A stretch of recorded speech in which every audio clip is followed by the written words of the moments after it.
Buenos días, el día de hoy vamos a hablar sobre membrana hialina. Membrana hialina es la patología respiratoria más frecuente en el recién nacido prematuro, especialmente afecta en los recién nacidos menores de 35 semanas de edad gestacional, causada por el déficit de surfactante. Esta es una sustancia tensioactiva producida por los neumocitos tipo 2 que recubre los alvéolos.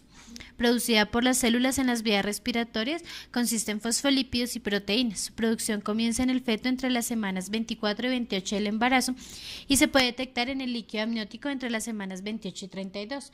Alrededor de la semana 35 de gestación, la mayoría de los bebés ya tienen una cantidad apropiada de surfactante. Normalmente esta sustancia se libera en los tejidos pulmonares, donde ayuda a disminuir la tensión superficial de las vías respiratorias y de esta manera contribuye a mantener los alvéolos de los pulmones abiertos. Su incidencia aumenta inversamente respecto a la edad gestacional. En el recién nacido pretérmino del 5 al 10%, recién nacido pretérmino menor a 28 semanas de edad gestacional del 80 al 90%, de la 30 a 32 semanas de edad gestacional del 15 al 25% y mayor de las 34 semanas de edad gestacional menor al 5%. Dentro de los factores de riesgo encontramos de riesgo aumentado y de riesgo disminuido. De riesgo aumentado encontramos prematuridad, sexo masculino, predisposición familiar, cesárea sin trabajo de parto, asfixia perinatal, coriamionitis, hidropesia, diabetes materno. Entre los de riesgo disminuido encontramos sufrimiento intrauterino, rotura prolongada de membranas, hipertensión materna, uso de narcóticos o cocaína, restricción de crecimiento intrauterino, pequeño para la edad gestacional, corticosteroides, hormona tiroidea y agentes tocolíticos. De acuerdo a la fisiopatología, hay un déficit en la producción del surfactante pulmonar, se reduce la tensión superficial, disminuye la distensibilidad y el volumen corriente. Eso genera una hipoventilación que produce un shunt pulmonar, hipoxia, hace que se aumente la producción de lactato, que inhiba la producción de surfactante. Como hipoxia se genera vasoconstricción pulmonar causando una isquemia pulmonar, entonces hace que se aumente la permeabilidad capilar, el plasma sanguíneo se aloja en el intersticio con una formación de fibrina que produce la membrana hialina alterando la difusión de gases, lo que lleva a falla cardíaca, hipotensión sistémica, colapso y edema. Prevención. Toda embarazada en riesgo de parto prematuro entre las 24 y 34 semanas de edad gestacional debe recibir corticoides antenatales en ausencia de coriamionitis. La dosis única de corticoides antenatales consiste en 12 miligramos de betametasona cada 24 horas por 2 dosis o 4 dosis de 6 miligramos de dexametasona cada 12 horas. El uso de dosis repetidas de corticosteroides en aquellas embarazadas que no han tenido aún el parto después de 7 días no han demostrado beneficios sobre la dosis única. Se recomienda el uso de terapia antenatal con corticoides en embarazos de pretérmino con ruptura prematura de membranas a las 24 o 32 semanas de edad gestacional en ausencia de síntomas de coriamionitis. El cuadro clínico, la presentación clínica de la enfermedad de membrana hialina es inespecífica, puede ser predictora de diagnóstico diferencial. El test que normalmente se utiliza para evaluar el grado de dificultad respiratoria del recién nacido es el test de Silberman. El cuadro clínico que presenta el paciente es aumento progresivo de la frecuencia respiratoria, tiraje subcostal, retracción sifoidea, desbalance tóraco-abdominal, quejido expiratorio, aumento del requerimiento de oxígeno. La radiografía de tórax caracterizada de esta patología está asociada con los siguientes hallazgos: infiltrado en vidrio esmerializado, infiltrado reticogranular fino bilateral. En los más prematuros las opacidades usualmente son más extensas y presentan broncograma aéreo, así como signo de silueta en el corazón. También disminución de los volúmenes pulmonares cuando el paciente está intubado, los signos de pérdida de volumen pueden estar ausentes. En los casos más severos se observan pulmones blancos, lo cual corresponde a la sumatoria de atelectasis, edema y hemorragia alveolar. En algunas oportunidades estas opacidades corresponden a neumonías asociadas, lo cual se concluye de acuerdo al estado y a la evolución clínica del neonato.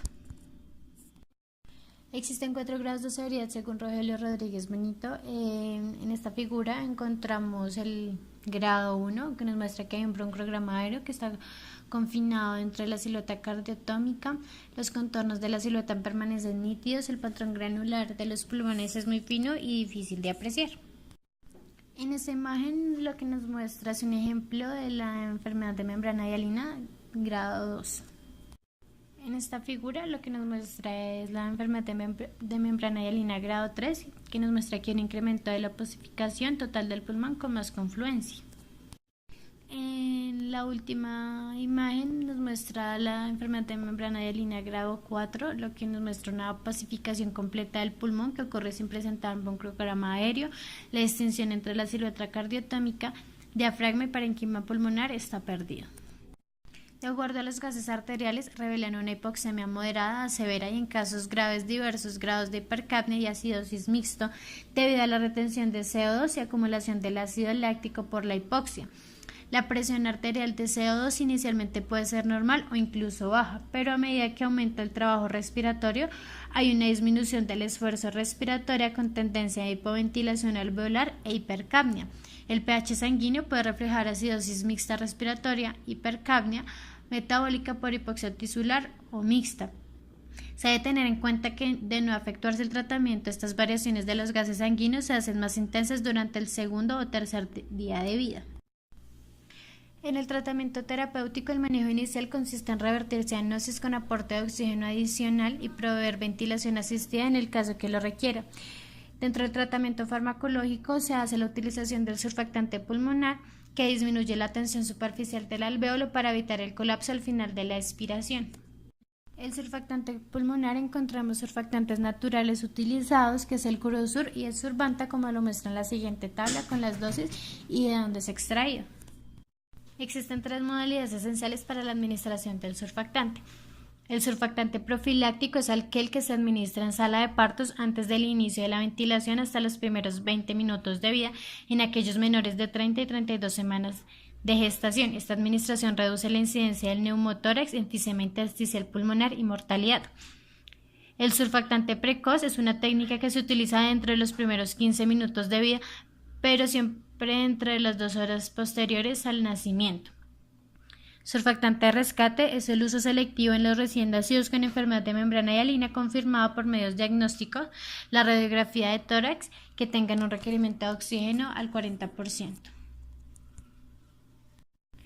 Tratamiento ventilatorio. El objetivo de la ventilación mecánica es mantener los gases arteriales dentro de los rangos normales con el menor riesgo de producir daño pulmonar o deterioro hemodinámico u otros efectos adversos como hipocapnia que se asocian al deterioro neurológico. Los parámetros con los que se inicia la ventilación mecánica en el recién nacido con membrana hialina deben ser los menos posibles, que permitan un adecuado intercambio gaseoso, tratando en todo momento de evitar el barotrauma. La ventilación asistida se inicia habitualmente con una FiO2 igual o superior al que tenía antes de ser conectado, una presión inspiratoria entre 16 y 25 centímetros de agua según el peso a nacer y la severidad.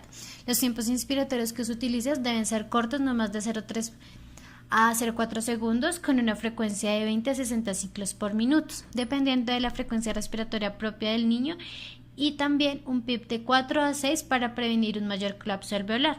La presión inspiratoria máxima que se utiliza generalmente depende de la severidad del problema respiratorio y se puede ajustar antes de la toma de los gases arteriales con el oxímetro de pulso y también auscultando la entrada de aire en ambos campos pulmonares.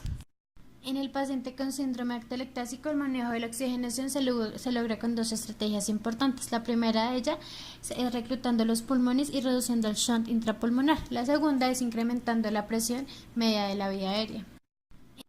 De acuerdo a este flujograma del manejo ventilatorio de la patología bajo volumen, encontramos la presión de oxígeno baja y la del oxígeno alto.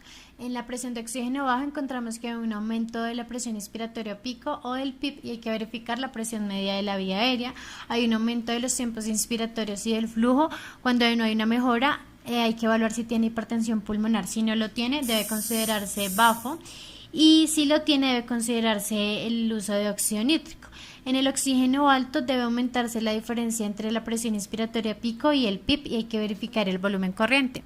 Cuando hay que descartarse una obstrucción de la vía respiratoria alta o una sobredistensión, y para eso debe hacerse entonces uso del bafo.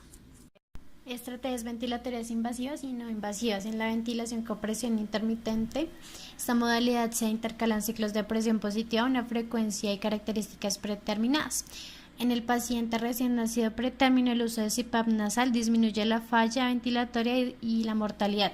Es beneficioso para el prematuro de muy bajo peso en el nacimiento. La estrategia del CPAP se debe usar Para minimizar el daño pulmonar se utiliza una ventilación convencional utilizando presión positiva al final de la aspiración, PIP, y bajos volúmenes corrientes. A intentar exudar lo más pronto posible y pasarlo a un sistema no invasivo. Con esto logramos el riesgo de fracaso de la extubación. Dentro de las consideraciones especiales, la administración de una segunda y tercera dosis de surfactante pulmonar se debe considerar otra causa de severidad de la enfermedad, como neumonía o asociada a ductos persistente. También el paso del surfactante pulmonar queda mejor distribuido con el soporte de reanimador en tubo en TET, en el NeoPuff. Y el objetivo de lograr una adecuada ventilación de las patologías de bajo volumen en general, se recluta los alvéolos con un PIP y se mantiene el volumen pulmonar, se evita el colapso con el PEP. Y pues esta es la bibliografía utilizada para esta investigación. Muchas gracias.